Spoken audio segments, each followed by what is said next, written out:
dire que vous faites, je commence par appel de la ministre de la Santé, vous utilisez du personnel qui travaille dans des conditions avec des produits qui peuvent nuire à leur santé. Est-ce que depuis qu'on passe, vous ne m'avez pas montré une unité de santé? Est-ce qu'il y en a? Oui, effectivement, on a un comité chargé de l'hygiène et de la salubrité qui est en place, qui est suivi par un président de ce comité. Bien sûr, c'est difficile de tout faire, mais au moins il y a beaucoup de bonne volonté. Il y a des tests qu'on est en train de chercher à mettre en place et qu'on respecte. Donc, comme je disais tout à l'heure, il faut quand même un peu d'effort de tous les participants, parce que des fois, quand on dispatche du matériel pour la sécurité, c'est pas tous les fois que les gens l'utilisent normalement, et bon, on ne peut pas passer toujours par la sanction, comme vous disiez tout à l'heure. Il faut souvent essayer de passer par la formation et par chercher à faire comprendre. Donc, petit à petit, on cherche d'y arriver, on a déjà fait pas mal d'efforts.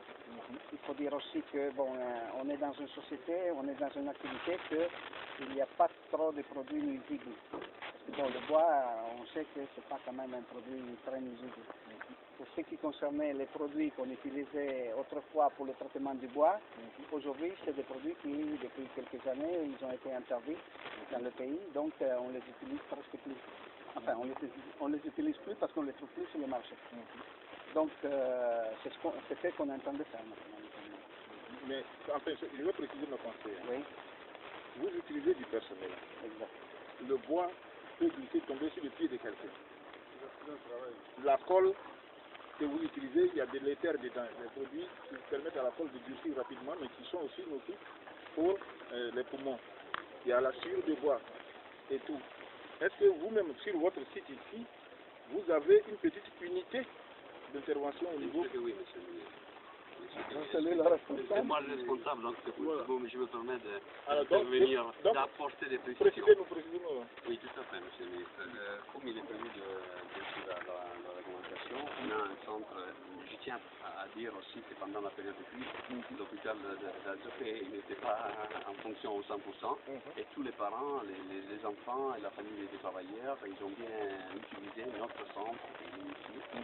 On pourra vous le montrer tout à l'heure. Nous, on a notre médecin d'entreprise qui est là tous les jours.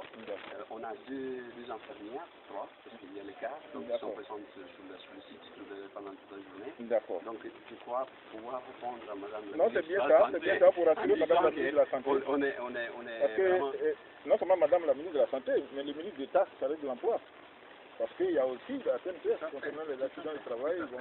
En fait, c'est la réponse que je voulais. Si vous avez une unité avec des médecins qui interviennent tout de suite pour faire même de la prévention, de temps en temps relever une tension, un pouls, je ne sais pas quoi. On fait la prévention tant que chaque année on fait des visites. On fait des visites annuelles un peu tous les travailleurs. Et donc, ce que madame la ministre du Travail et de la Santé nous demande de faire, on le fait depuis fort longtemps. D'accord, merci. Donc ça c'est pour la ministre de la Santé qui, je pense qu'elle est rassurée avec votre réponse. Bon, maintenant, tout à l'heure j'ai rencontré les menuisiers qui sont en ville. Oui. Ils disent que vous les rejetez quand ils veulent venir acheter du bois. Ils ne sont pas alimentés. Je vous explique pourquoi. Parce que nous combattons, et ceci pour défendre notre industrie du bois, le sciage clandestin, donc le sciage à façon. Et le sciage à façon ne prolifère ou ne prospère que par l'existence d'un marché. Or, ces personnes-là qu'on a vues, sont des menuisiers, ils trouvent que vous les rejetez, vous ne voulez pas leur revendre le bois, c'est pourquoi ils se tournent vers les sciages à façon.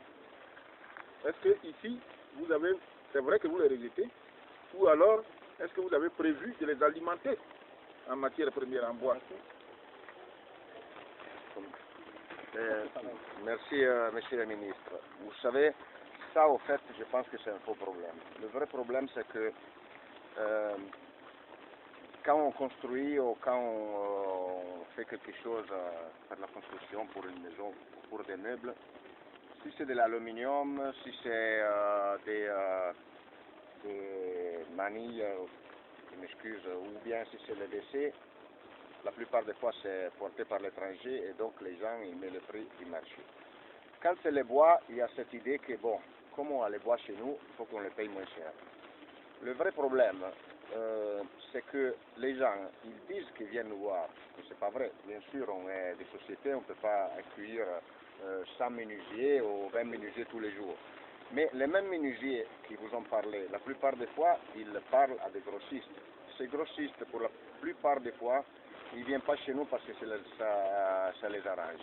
Ça les arrange pourquoi? Parce que quand ils viennent chez nous, facture normalisée. Il doit payer la TVA. Il doit se déclarer aux impôts.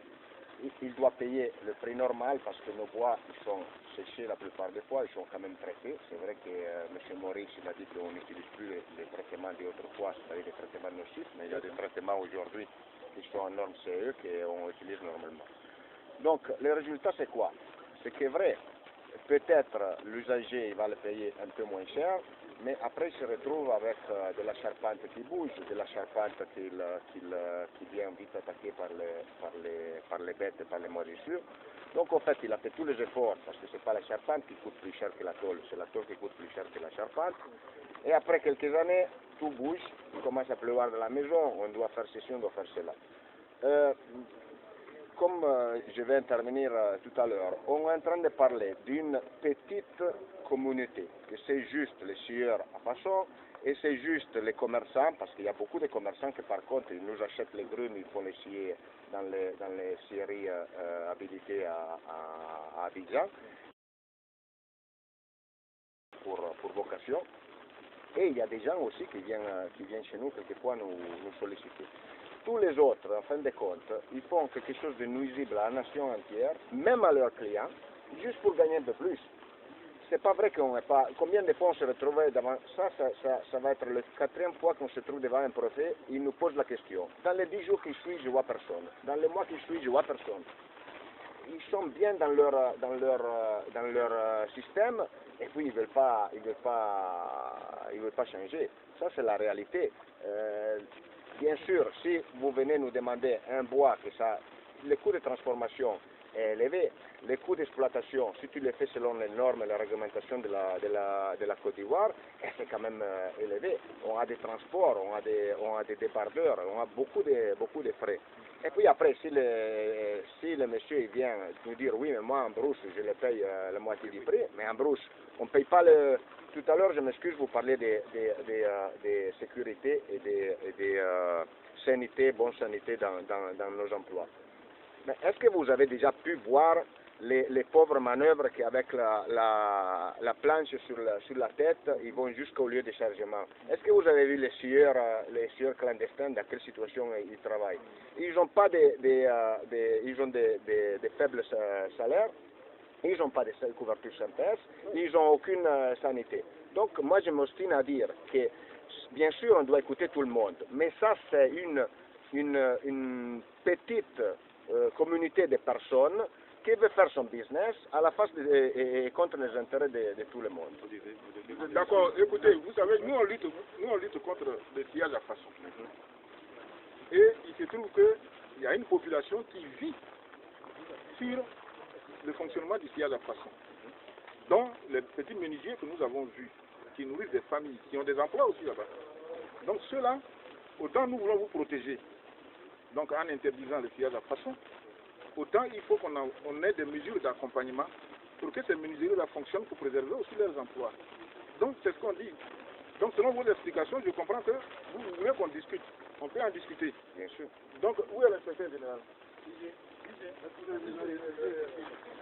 Bon, alors, il faut organiser une table ronde ici, d'ici les 10 jours qui viennent, pour mettre les industriels là, mettre les menuisiers qui organisent le marché local, afin de trouver, parce qu'ils ont posé 2 problèmes. Le problème du prix, qui est crucial, parce que eux, effectivement, quand ils traitent, il y a des intrants, il faut rentrer, ils ne peuvent pas vendre en deçà d'un certain prix. Et là-bas, comme c'est le sillage à façon, c'est le sillage clandestin, on leur vend ça à vil prix. Donc, ils ne vont pas certainement accepter de monter. Mais c'est ça ou c'est aller en prison. Mais en même temps, on peut demander aux industriels pour voir s'ils peuvent faire un effort sur le prix pour le marché local. Voilà. Donc, il faudra organiser ça. Merci beaucoup. Monsieur le journaliste.